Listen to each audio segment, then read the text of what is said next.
نحمده ونصلي على رسوله الكريم أما بعد فأعوذ بالله من الشيطان الرجيم بسم الله الرحمن الرحيم رب اشرح لي صدري ويسر لي أمري واحلل عقدة من لساني يفقهوا قولي ولا تقربوا مال اليتيم إلا بالتي هي أحسن حتى يبلغ أشده، اور یتیم کے مال کے پاس نہ جاؤ مگر ایسے طریقے سے جو کہ مستحسن ہے، یہاں تک کہ وہ اپنے سن رشد کو پہنچ جائے۔ وَأَوْفُوا الْكَيْلَ وَالْمِيزَانَ بِالْقِسْطِ، اور ناپ تول پوری کرو انصاف کے ساتھ۔ لا نکلف نفسا الا وسعها، ہم کسی شخص کو اس کی طاقت سے زیادہ تکلیف نہیں دیتے۔ وَإِذَا قُلْتُمْ فَعْدِلُوا وَلَوْ كَانَ ذَا قُرْبَى، اور جب تم بات کرو تو انصاف کرو گو وہ شخص قرابت دار ہی ہو۔ وَبِعَهْدِ اللَّهِ أَوْفُوا، اور اللہ تعالیٰ سے جو عہد کیا اس کو پورا کرو۔ ذَلِكُمْ وَصَّاكُمْ بِهِ لَعَلَّكُمْ تَذَكَّرُونَ، ان کا اللہ تعالیٰ نے تم کو تاکیدی حکم دیا ہے تاکہ تم یاد رکھو۔ عزیز ساتھیوں، بچوں، بزرگوں اور تمام خواتین، السلام علیکم ورحمۃ اللہ وبرکاتہ۔ سورۃ الانعام کی اس آیت سے پہلے جو آیت پڑھی گئی ہے اس میں اللہ سبحانہ وتعالیٰ نے شرک سے منع فرمایا، والدین کے ساتھ احسان کرنے کا حکم دیا، اولاد کو قتل کرنے سے منع کیا، فحشہ کاموں سے روکا، کسی بھی جان کا قتل جو ہے اس سے بھی روکا گیا۔ اب جو یہ والی آیت مبارکہ ہے اس میں اللہ سبحانہ وتعالیٰ یتیم کے مال کے پاس جانے سے منع کر رہا ہے ناحق طریقے سے۔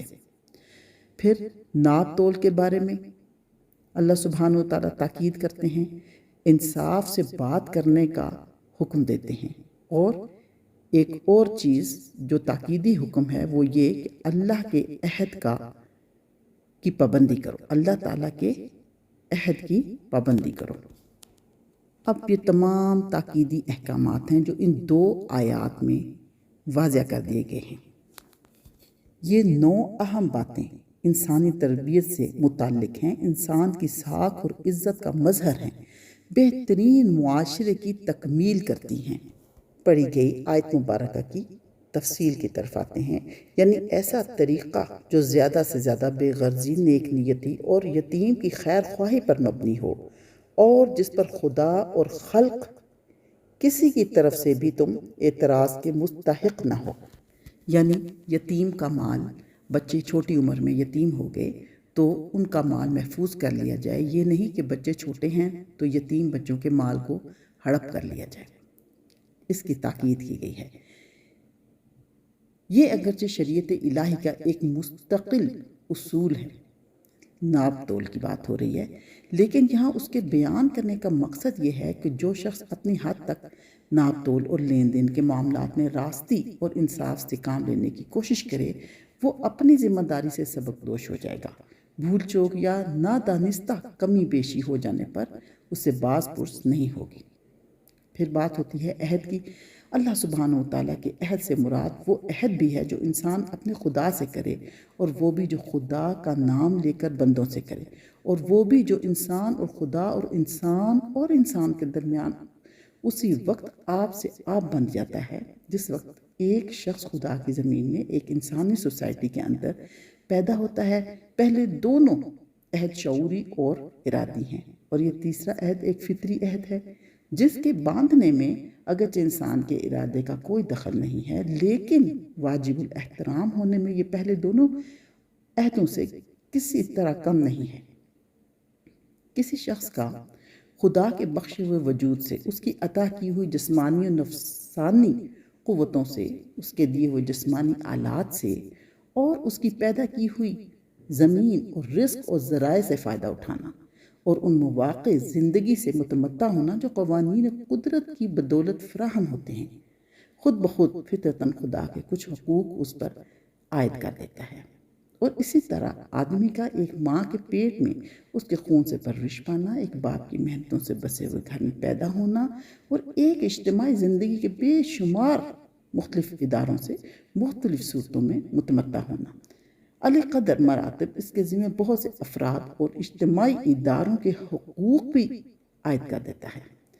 انسان کا خدا سے اور انسان کا سوسائٹی سے یہ عہد کسی کاغذ پر نہیں لکھا گیا، مگر اس کے رونگٹے رونگٹے پر ثبت ہے۔ انسان نے اسے شعور اور ارادہ کے ساتھ نہیں باندھا، مگر اس کا پورا وجود اسی عہد کا مرہون منت ہے۔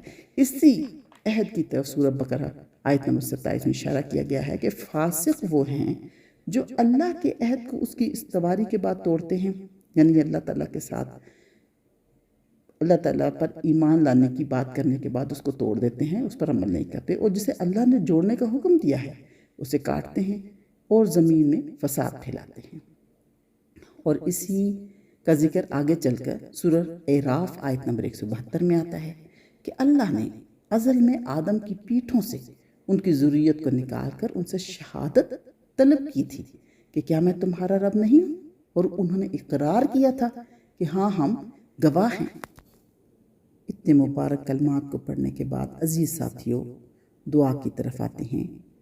غزہ فلسطین کے مسلمان بھائیوں کے لیے، بہنوں کے لیے اور بچوں کے لیے دعا کرتے ہیں۔ اے اللہ، ہم تیرے ہی بندے ہیں اور تجھ سے مدد مانگتے ہیں۔ اہل غزہ اور اہل فلسطین پر غیب سے مدد نازل فرما۔ اے رب، ظالم اور مظلوم کی اس جنگ میں مظلوم کی مدد فرما اور ظالم کو غرق کر، اس ظالم کو اپنے سخت عذاب میں مبتلا کر۔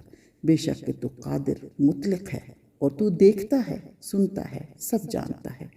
جو لوگ ان کو اس حال میں دیکھ کر طاقت ہوتے ہوئے بھی مدد نہیں کر رہے، ان کو بھی انہیں ظالم لوگوں میں شمار کر کے اپنے غیظ و غضب میں مبتلا کر، اور مجاہدین حق اور مجاہدین اسلام کی بے حساب امداد فرما، ان کی طاقت اور قوت میں اضافہ فرما۔ آمین ثم آمین۔ اللہم منزل الکتاب سریع الحساب، اللہم اہزم الاحزاب، اللہم اہزمہم وزلزلہم، آمین۔